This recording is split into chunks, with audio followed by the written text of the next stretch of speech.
And welcome back to Under Center with Kirk Cousins. And Kirk, what a guest we have tonight. One of the premier running backs in the National Football League. But we want to get to know a little bit more about Dalvin Cook under the helmet, away from the game, and we have this opportunity tonight. Well, he's a guest that needs no introduction. Correct. But to introduce him, he's one of the best football players in the world. He's our running back. And he's a tremendous teammate. But Dalvin, welcome to the show. I appreciate you. Appreciate you taking the time to come on. I know that a couple days after a game, you're working hard to get your body back right so you can be out there every week. And so I appreciate you taking this time. But talk a little bit about the year you're having. You've been phenomenal for us in the run game, but also catching the football. I think people, don't realize what you're doing in the screen game and as a wide receiver pretty much for us. Talk a little bit about just your experience this season having and making such a difference for our team. Just trying to open up more stuff for you. Well, I appreciate that, Dalvin. No, just trying to be a valuable option for you in the passing game because I know we can kind of get brackets and guys can kind of get double covered. Thielen's been out. That's right. I've just been trying to show up as much as I can and get the ball in my hand and light up, but that's been something I've been working on with KP since I got here, catching the football. You do work hard on your hands. And whenever we're in a period where the special teams or, Dalvin's not being used, he's somewhere with KP with a football in his hands, laying on his back or with his back turned to KP, and then KP will say, turn around, and he'll turn, the ball's halfway there. They'll have the ball on a string, and he's pulling it. Well, tell the folks who KP is. So Kennedy Polamalu is the running backs coach, okay. and so sorry about that. We call him KP, but obviously he's coached Dalvin hard for years and been very tough on Dalvin, and as a result, Dalvin's responded and played at a high level. But tough love, huh? Yeah. You have opened things up for me, so I appreciate that. What people don't realize is how many passes I've thrown this year for about a 2 or 3 yard gain on a screen or a check down that then I'd show up on paper as a 20-yard gain because of what Dalvin did after the catch. So I also appreciate that. But talk a little bit about your development as a player. Coming in as a rookie, you had a great year, got injured, but you pretty much showed right away what you could do. Did you expect that coming in as a rookie? Have you kind of always had that ability to break tackles, make people miss, or do you feel like you've continued to improve as a player in your 3 years? Yeah, I definitely kept evolving with, like you said, with KP pushing me so much and putting me in situations in practice to where games just come natural for me. But, just relying on guys that's much older than me, and I got Devontae, which always in my corner, Teddy, and those guys, to where, I got hurt coming in my rookie year, then I came back and kind of had some struggles in year 2. But, with guys telling me just keep fighting and, just keep pushing and things going to break for you. And I just kept battling back, going to just work hard and, things have been coming for us. And it's been a great year for us. You went a little bit last year through what Adam's gone through this year with a hamstring, where I think I can go this week, but I'm not sure. I'm on a pitch count. And we just weren't quite sure week to week, and it made it hard. And so it's been so good to see you able to go and show what you can do. Now, every week I meet with the people calling the game for the TV. We call it the production meeting. And every week they ask me, give us your thoughts on Dalvin Cook. Educate us on Dalvin Cook. And I always say, what he does is he makes people miss. But it's not like he's going to kill you with a crossover like a basketball player. And it's not like he's going to lower his shoulder and just run you over. And yet they don't tackle him. Can you talk a little bit about that ability and kind of what you would equate your style to? Because I even have a hard time articulating to people his style. I just know that people don't bring him down. But I don't even know how to say it. How would you describe it? I just make people play at my pace. I like that. I'll use that. I'll use that now. Write that down, Kirk. And that's just it's pretty much a sudden move. I just get my leg, the opposite leg, out of what I'm doing. And I pretty much work on it a lot. I was going to say, is it totally natural? At 8 years old you were doing that? Or is it something that you train and develop? It's just playing in the backyard. Okay. Tight space and grow my backyard and making older cousins and older brothers miss. That's what it comes down to. So let's take it back to those days growing up in Miami, in the Liberty City area. You mentioned how there's some really good athletes who have come from that area. I played with one with the Redskins and Quentin Dunbar, Teddy Bridgewater and others.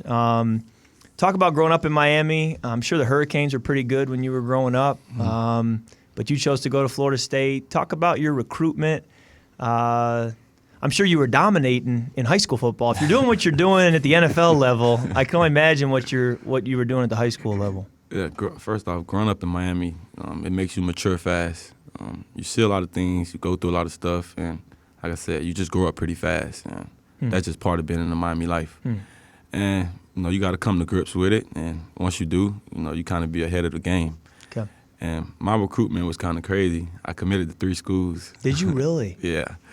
I committed to Clemson at first. Okay. When I first came out, it was my first offer. I jumped right on it, and I committed right there. And I just found myself not wanting to leave the state of Florida. So Florida was a school that I relied on very heavily. But they had a down year when they lost to Georgia Southern that year. Okay. And I just didn't want to go into a sticky situation. So I kind of met Jimbo, and we hit it off right away. And he explained the system and what he was trying to get done. And I think I fit right in what he was trying to get done. And I went in and had a tremendous career at Florida State. What was the other school you committed to besides Clemson and Florida State? I kind of had a non-verbal with Miami. Okay, sure. Yeah, but that's was Miami, you look back, was it something that was close to happening? They never really recruited me as hard as you would have liked, or probably deserved. But the thing about it was, my high school, I was the number 2 running back coming out, and my other partner was the number 3. Yeah, you're the number 2 running back in the nation, and you had a teammate who was the number 3 running back in the nation. Okay, so you had talent. So they recruited him. They recruited him more harder, and I accepted it. So, and did he go to Miami? He went to Miami. Okay. And I went to Florida State, and that's how it planned out. And Devontae Freeman was at Florida State, right? Already. Devontae's from the same area in Miami as you are. Yep. He was already there, having success. Yep. So Chris Thompson was at Florida State as well before you, correct? Yep. And you guys crossed paths a little bit. Yep. Chris was my teammate in Washington. Yep. I think the world of Chris. Great I think guy. he's one of the best teammates and running backs I've played with. But going back to teammates helping me, I've had 2 really good Florida State running backs in my career help me. So I kind of like this Florida State thing. So that's awesome. And you obviously had a tremendous career at Florida State. And then were you 3 and out getting drafted? Were you 3 years and done? Yeah, 3 and done. That's the way to do it. See, I was 5. I redshirted. Oh, my goodness. Dragged on and on and on. These guys who go 3 and out are just smart. leave already. That's outstanding. All right, so speaking about these other Florida State running backs, obviously going all the way back to the days of Warwick Dunn, and there have been others through the years. But as of late with Devontae, growing up with him, talk a little bit about your relationship with him and some of the other great athletes that have come out of Florida State and out of your area in Miami. Yeah, Devontae is a guy I lean heavily on. And, just coming from where we come from, it's about seeing it get done and then knowing you could do it. And Devontae was definitely the blueprint for me because he came out the same high school. And I kind of leaned on him for advice for how to get through this thing and get out of the situation that I was in Miami. So once he went to Florida State, I just kind of wanted to do exactly what he did, basically. And, he went there and had success. And he wasn't as good of a player as he was at Florida State when he got to the NFL. He just went through Florida State, got drafted in the 4th round, and he came in the lead and lit it up.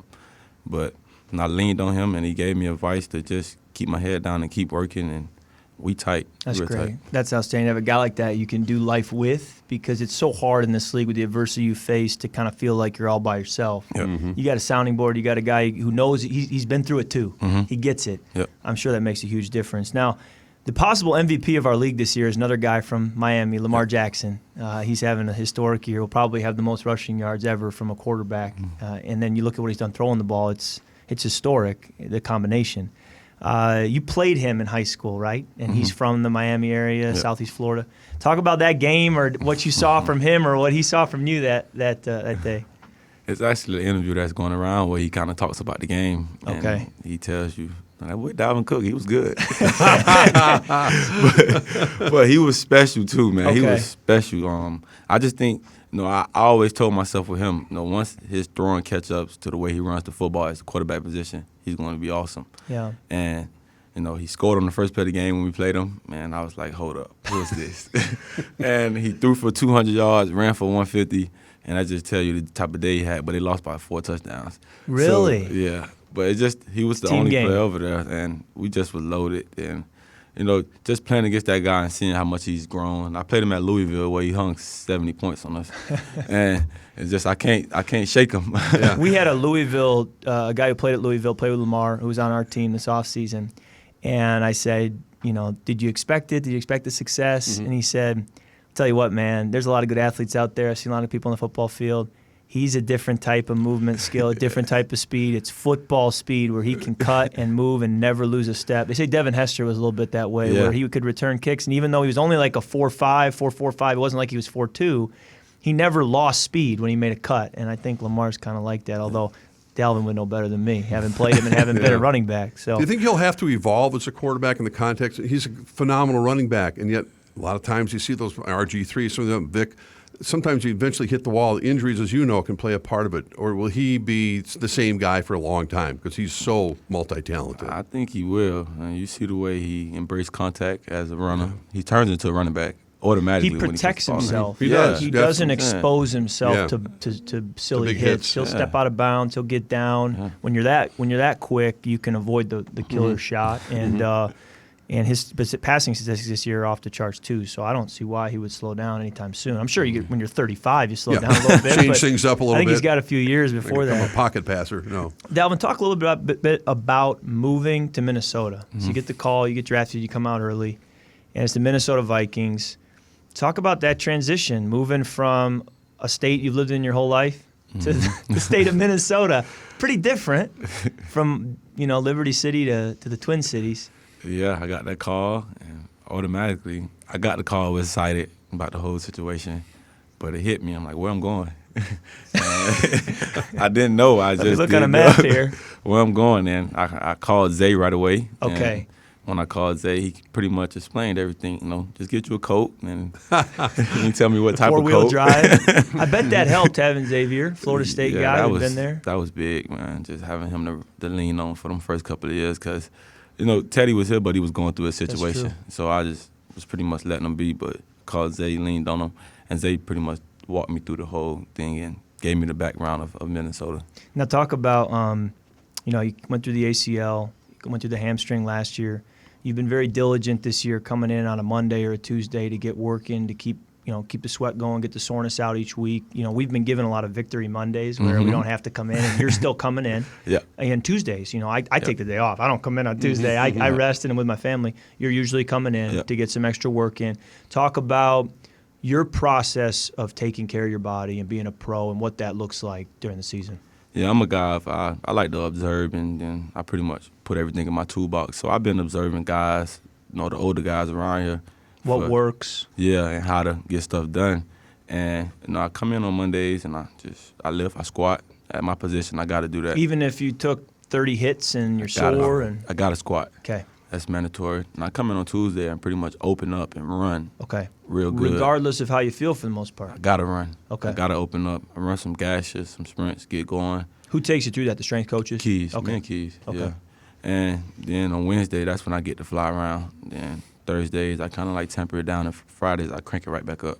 Okay. So I pretty much got this thing down, to the T of how I wanted to get done. Isn't it great to have a routine? Yeah. Have a rhythm, you know what works for you. Yeah, your body going to react to it. No matter if you're tired, no matter what, your body going to react to it, and you're going to fire and trigger. When I study the successful guys, not just in professional football, but across professional sports, they have routine. Mm-hmm. And they stick to it, and it's a comfort zone. And the college rhythm is very different than the pro rhythm, because you don't really have an off season in college. You're going right back to school after your bowl game. You're in winter conditioning, and they kind of control you. Pro football, there's a little more freedom. So you got to figure out your routine. Mm-hmm. Sounds like you've now in year 3 really figured out what works for you. And once you figure that out, it makes a big difference, doesn't it? Big difference. And you go into the week feeling much better, clear mind. You just can focus on football, and you don't got to worry about pretty much anything else. Is my body going to be ready to go? I know I'm ready to go, because I done been through my routine each and every week.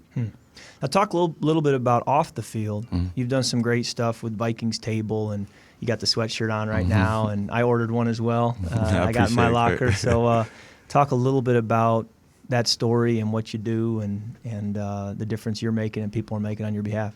Yeah, I pretty much wanted to pick something that I wanted to give back to the community and get out and just show my face and pretty much show people, that I want to be here. This is where I want to be at. Yep. I love Minnesota, and just wanted to get out and just show people. And just really much give back to a situation that I've been through. And, it's about, the Vikings Foundation, and it's pretty much we driving around in the food truck, and we giving kids food, and it's healthy eating. So we just teaching them how to eat the proper way at an early age. And coming up, I never had that. I go to the store, get me some junk food and quarter juice, and I'm going to eat. So that's just pretty much what it was. But just trying to get these kids, the proper way to eat and the proper way to do things at an early age. That's great. Now, I noticed your family on the field yesterday. I'm in the middle of the game, so you still see stuff on the screen, and you notice things in the crowd, but then you get right back to work. I noticed it was a check that I didn't quite piece it all together. What was going on yesterday with you and your family and the Vikings Foundation on the field? Yeah, we got the sweatshirts and the shirts that I pretty much made up, and I got my logo on the back, and we sold them, and it came up to like $10,000. That's great. And we donated it all to the Vikings Foundation, and that's great. That's what it's all about, man. Talk about making a difference locally. That's great. Yeah. What's it like to be a role model now? When you think about your upbringing and what you had to go through to get to where you are right now, and other kids now look at you the way you probably looked at some other athletes when you were growing up. That's different. It's everything that I dreamed of, and more. But just being able to, like I said, show people who I really am. And I just think through the whole process of, getting recruited and getting drafted, you could pretty much go misunderstood because it's just all about football and that's it. So you pretty much don't get to show who you really is. And I think, taking the helmet off and going into the community and doing the little things, pretty much people can see who yourself is. Now, what's your rhythm in the off season? We talked about your in-season routine. Do you like to go back to Miami? Do you have a new spot in Miami? Are you revered in your hometown? Is it a little bit of, well, he's just another professional athlete from this area, so he's not as like? How does that work going back to Miami? I go back home and I sit on the lake. Okay. I fish a lot. I love it. Yeah, I wake up the off season. I wake up every morning and fish. What do you fish for? Yeah, whatever. I just like being out there. Right. Do you fish from the shore? Do you get in a boat? I get in the boat, okay. But you fishing in water, or are you going out to the ocean? We go out in the ocean. Okay. Where I pretty much stay at is right on the lake. So I just get my rod and go out there, get my chair, and I'm throwing my line. And how long are you out there for potentially? Until somebody call me or come get really? me. So you can just sit there? Or till the bait run out. Wow. So you're pretty patient, just enjoy the chill. I think that's where my running style pretty much come in place right there. That's awesome. Being patient. Yeah. That's awesome. Now, what about your rhythm as far as training in the off season? Do you you pretty much in Miami most of the winter, most of the summer? Yeah, I'm down there at Pete Bomarito's. Yeah, I know Pete. Yeah, a bunch of guys down there. I try to get around a bunch of top name guys, running back wise, that I could be around and just see how they training and how they pushing themselves and what type of drills they going through. And it was a bunch of guys down there, like a lot of top guys, and it was fun being around those guys. Now, being such a great athlete, did you play other sports in high school? Were you doing a bunch of other stuff? I ran track. Okay. What events did you run? 100, 4x1, the 400. I like the 400. That's a man's race. Man's race. That's about the farthest distance you can sprint. Anything longer, and you're probably not fully sprinting, but the 400, you could sprint that thing. Yeah, that monkey get on your back. Wow. And yeah, how did you do in the state? How'd your 4x1 team do? We did pretty good. Florida's not exactly a run out of talent in track. No, not at Florida's all. pretty deep, and if you're winning state in Florida. Yeah, but our track team was pretty good. We had some fast teams down there. Booker T. Washington was our rivalry down there in track. Okay. Yeah. Yeah, you probably got some good track memories. Yeah, I do. I don't miss those days though. Well, Rosie, what else you want to ask this guy? Well, I think I just think encapsulating where you are right now in your career and the best is yet to come. I'm sure you feel that you continue to work and what you want to accomplish individually and as a team with this guy as your quarterback in particular, and the way your offense has been evolving the last year or so. Yeah. Like I said, I just pretty much want to say I'm happy to be his teammate. I'm honored to be back there beside Kirk, and just being beside a good quarterback, it make my job much easier. I get to run the football, get to have an honest box and stuff like that. But just being a part of this team, it's been special to see how we fight back after a loss, and how we come back and work. And I'm all about winning. I love the stats and everything, but I want to win a Super Bowl, and I see the desire in these guys to do the same thing. And that's what we fighting for right now. You better not get out of here without mentioning your offensive line, though, because those guys will hear about it if you don't say something about them. Pound of beef, guys. He's the real deal and a big reason why we have a good locker room. So appreciate you and what you've done for us on and off the field, and let's keep doing it, man. We got 3 weeks to go in the regular season. We got 3-game season. Let's make it happen. Let's do it, Kirk. So when you score, which you've done a lot this year, I think you're first in the NFL in rushing touchdowns. You've been given the ball to the O-line. Mm-hmm. Talk about how that started and maybe who your favorite guy to give it to is. It all started back in the preseason. Okay, just this year? Yeah, this year.